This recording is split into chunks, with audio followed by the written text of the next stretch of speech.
Oke, Assalamualaikum warahmatullahi wabarakatuh. Malam hari ini saya akan sedikit share terkait dengan beberapa hal, salah satunya, yang saya dapatkan dari buku, eee, atau referensi dari McCall. Nah, Morgan McCall, lebih tepatnya, dia membuat suatu rules development yang cukup familiar, di HR khususnya memang di bidang training seperti itu. Namanya development-nya, eee, The Leadership Pipeline. Nah, di Leadership Pipeline ini bisa dibilang adalah bagaimana atau intisari dari yang dia buat adalah bagaimana cara kita nge-create leader, bagaimana cara kita nge-develop, tim di bawah kita supaya, ketika kita nge-create itu sesuai dengan yang harapannya kita. Nah, dia membagi menjadi 10, 20, dan 70. 10%, 20%, dan 70%.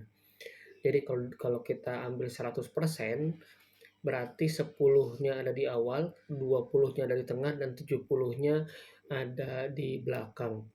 Nah, apa itu 10%? Ya, 10% ini, apa bisa dibilang hal yang harus kita lakukan, di treatment yang harus kita lakukan di fase 10% ini. Nah, di fase 10% ini ada yang namanya formal training.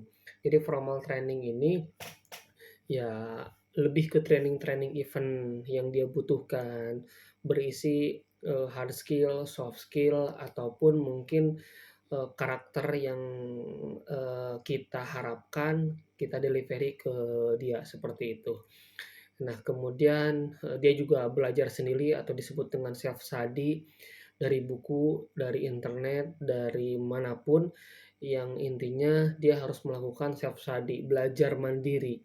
Kemudian, dia melihat industri-industri yang sesuai juga salah satunya hal juga yang dilakukan, kemudian ya baca-baca artikel, itu salah satu memang yang harus dilakukan di formal training.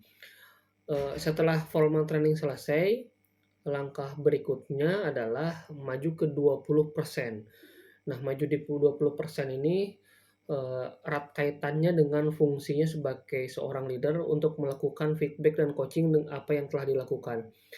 Bisa, coaching berkala atau mentoring-nya secara berkala juga, kemudian, menambah network-nya dia, kemudian ada, feedback 360, atau membangun relationship dengan berbagai, departemen seperti itu. Nah, itu yang harus dilakukan di masa feedback and coaching atau 20%. Dibandingkan dengan yang sebelumnya, tahapan ini lebih panjang, ya, 2 kali lipat dibandingkan dengan sebelumnya. Nah, setelah ini selesai ada tahapan selanjutnya, itu, tahapan 70%, ya.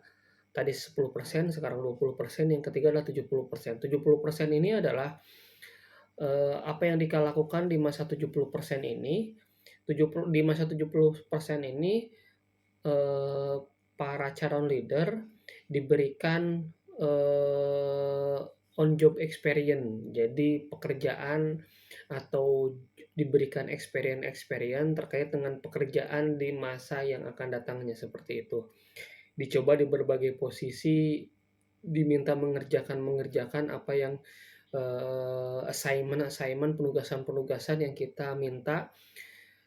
Harapannya apa? Harapannya ketika kita telah berikan penugasan, kemudian dia di suatu, saat dia sudah promosi dan menemukan kurang lebih kejadian yang sama, dia bisa menyelesaikan.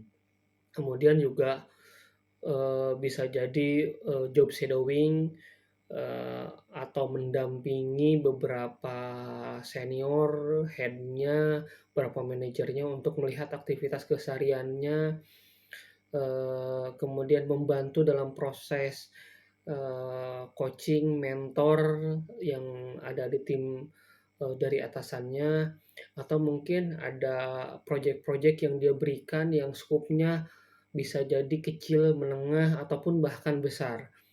Dengan tujuan, harapannya dia bisa, eee, cepat untuk belajar. Nah, itu salah satu memang, yang saya dapatkan dari Morgan McCall, cukup lumayan juga bagus teorinya. Jadi memang ada tahapannya 10, 20, 70%. Yang perlu digarisbawahi bahwa development ini sangat mengandalkan atasan sebagai mentor, sebagai coachee dalam, melakukan development people. Itu aja mungkin dari saya. Terima kasih. Wassalamualaikum warahmatullahi wabarakatuh.